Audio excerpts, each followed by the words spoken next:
सर्व साधक मित्रांचे योगस्तंभ यूट्यूब स्थानावर स्वागत. मित्रांनो, सर्व विश्वात पुरातन शाश्वत संस्कृती ही वैदिक परंपरा आहे.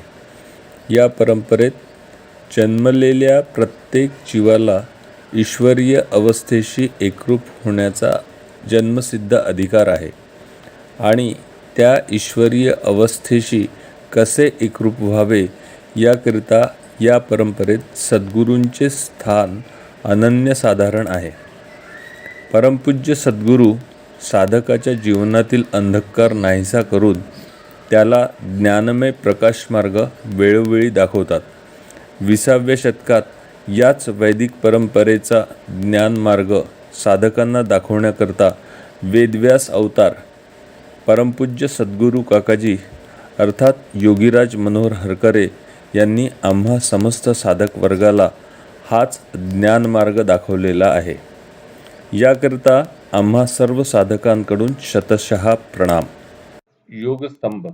योगस्तंभ हे यूट्यूब चॅनेल सर्व मानवाकरता जे स्वतःला उत्क्रांती अवस्थेस नेण्यास इच्छुक आहेत, ज्यांना नराचा नारायण आणि मूढाचा अनुक्रमे क्षिप्त, विचारवंत आणि मुमुक्षु बनायचे आहे, ज्या सर्वसामान्यांना जीवनात स्थिरत्व आणून सुखी जीवन जगायचे आहे, जीवनात प्रगती करायची आहे, या सर्व प्रगतिशील मनुष्य अर्थात साधकांकरिता योगी मनोहर यांच्या मार्गदर्शक तत्वांच्या आधारे योगस्तंभ हा उपक्रम राबवित आहोत.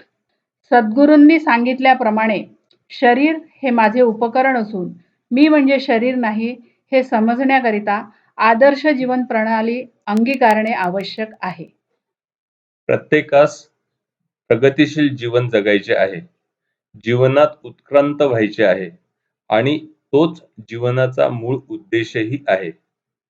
तरी आपणा सर्वांना विनंती आहे की योगस्तंभ चॅनेल सबस्क्राईब करा आणि व्हिडिओमधील माहिती जीवनात अंगीकारून चॅनेलला लाईक करा. धन्यवाद. गुरुर्ब्रह्मा गुरुर्विष्णू गुरुर्देवो महेश्वरः गुरुः साक्षात् परब्रह्म तस्मै श्री गुरवे नमः. गुरु परब्रह्म में आप सबका बहुत बहुत स्वागत है. सद्गुरु योगी मनोहर जी, इनका विचारधन आपके सामने रख रहा हूं. सद्गुरु की महती और सद्गुरु का शिष्य के जीवन में महत्व. गुरु गुरु यह शब्द 2 अक्षरों से बना है, ग और र. ग यानी गति देने वाला और र यह अग्नि बीज है. र यानी भस्म करने वाला. शिष्य के जीवन में जितनी बुराइयां हैं, जितने दोष हैं, वो सब दोष भस्म कर उसे ज्ञान का मार्ग जो दिखाता है, उसके जीवन को गति जो देता है, वो गुरु. शिष्य के जीवन को गति देने वाली महान व्यक्ति है गुरु. शिष्य के जीवन के सब दोष, सब बुराइयां भस्म कर उसके जीवन को गतिपूर्ण करने वाली महान व्यक्ति यानी गुरु.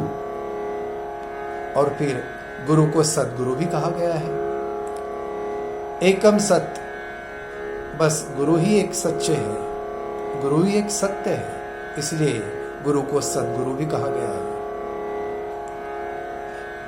सद्गुरु, गुरु, इस शब्द में ऊकार जो आया है वो विष्णु का ऊकार लिया है. विष्णु का ही ऊकार क्यों? क्योंकि विष्णु जगत के पालन करता है, उत्पत्ति करता है, विलय करता भी है. विष्णु, भगवान विष्णु का मूल रूप विराट पुरुष है. विराट पुरुष यानी पूरा ब्रह्मांड जिनमें समाया है वो विराट पुरुष. पूरा ब्रह्मांड जिनका शरीर है, चंद्र सूर्य जिनकी आंखें हैं, वो विराट पुरुष और उनका व्यक्त रूप यानी भगवान विष्णु। भगवान विष्णु वैसे तो पालन करता भी है, उत्पत्ति करता भी है, विलय करता भी है, लेकिन उन्होंने बाद में उत्पत्ति का कार्य ब्रह्मा की तरफ दिया, विलय का कार्य भगवान शंकर जी की तरफ दिया और अपने पास पालन करता यानी पालन का कार्य अपने पास रखा। विष्णु, विश्व यानी प्रजा, प्रजा का पालन करने वाला, प्रजा का प्रेम से पालन करने वाला भगवान महाविष्णु। और इस विष्णु का उकार गुरु में इसलिए लिया कि गुरु भी हमारा पालन करते हैं। जैसे माँ रहती है, माँ को अपने बच्चे में अगर कुछ दोष है तो कभी अच्छा नहीं लगता, वो सब दोष निकालने की वो कोशिश करती है। वैसे ही गुरु हम में जो दोष रहते सब दोष निकाल लेते हैं, बस बिल्कुल माँ जैसे। और ये माँ का कार्य तो विष्णु ही करते हैं, पालन करता और प्रेम करता, ममता और प्रेम। और वही विष्णु का गुण गुरु में लिया है, इसलिए शब्द बना है गुरु। इसलिए गुरु हमारी माता है, पिता है, सब कुछ है। गुरु के बगैर ज्ञान नहीं। अगर हम ये सोचे कि मुझे गुरु अगर नहीं मिले तो मैं खुद का गुरु बन जाऊंगा, ज्ञान अपने आप मिल जाएगा, नहीं, ऐसा नहीं होगा। ज्ञान प्राप्ति के लिए गुरु ही जरूर है। वैसे तो हमारे पहले गुरु माता पिता रहते हैं, लेकिन ज्ञान प्राप्ति के लिए माता पिता ही हमें गुरु के पास भेजते हैं। प्राचीन काल में माता पिता ही बच्चे को 12 वर्ष गुरुकुल में भेजते थे ज्ञान प्राप्ति के लिए। तो ज्ञान प्राप्ति के लिए गुरु के सिवा हमारे जीवन में कोई नहीं, गुरु ही सब कुछ है। सभी क्षेत्रों में गुरु रहते हैं, कला के क्षेत्र में, नृत्य के क्षेत्र में, संगीत के क्षेत्र में, क्रीड़ा के क्षेत्र में, आध्यात्म के क्षेत्र में। कला के क्षेत्र के गुरु अपने शिष्य का कला का अंग विकसित करते हैं। संगीत क्षेत्र में गुरु अपने शिष्य का संगीत का अंग विकसित करते हैं। क्रीड़ा के क्षेत्र में क्रीड़ा का अंग विकसित करते हैं।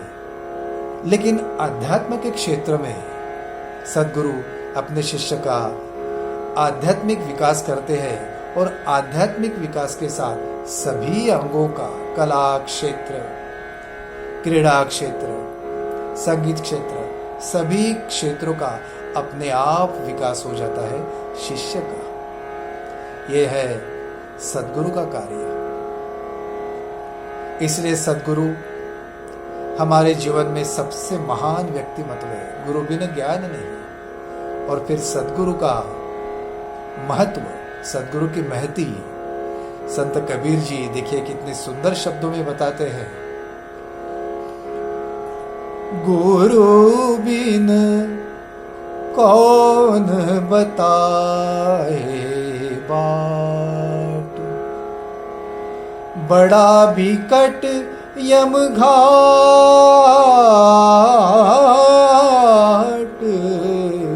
कौन बताए बाट।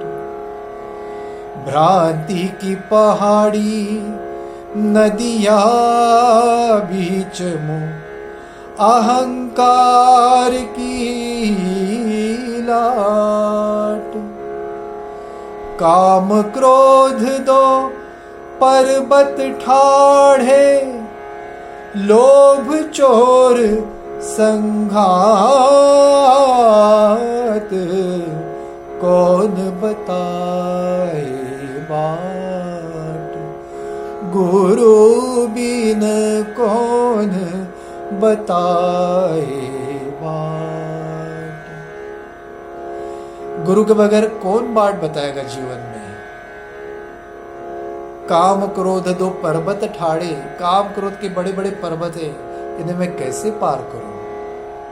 लोभ चोर संघात, काम क्रोध लोभ मोह, ये सब चोर मेरे मन में छुपे हैं, इन्हें बाहर कैसे निकालूं? बड़ा बिकट यमघाट, जीवन यानी यमघाट है।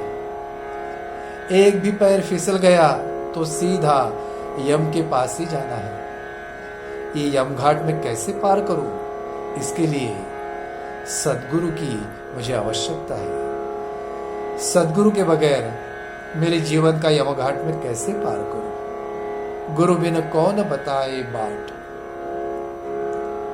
तो यह है सदगुरु हमारे जीवन में। सदगुरु का यह है महत्व और सदगुरु की यह है महती। आपके सामने आज सदगुरु का महत्व रखा मैंने। जय सदगुरु, जय सदगुरु।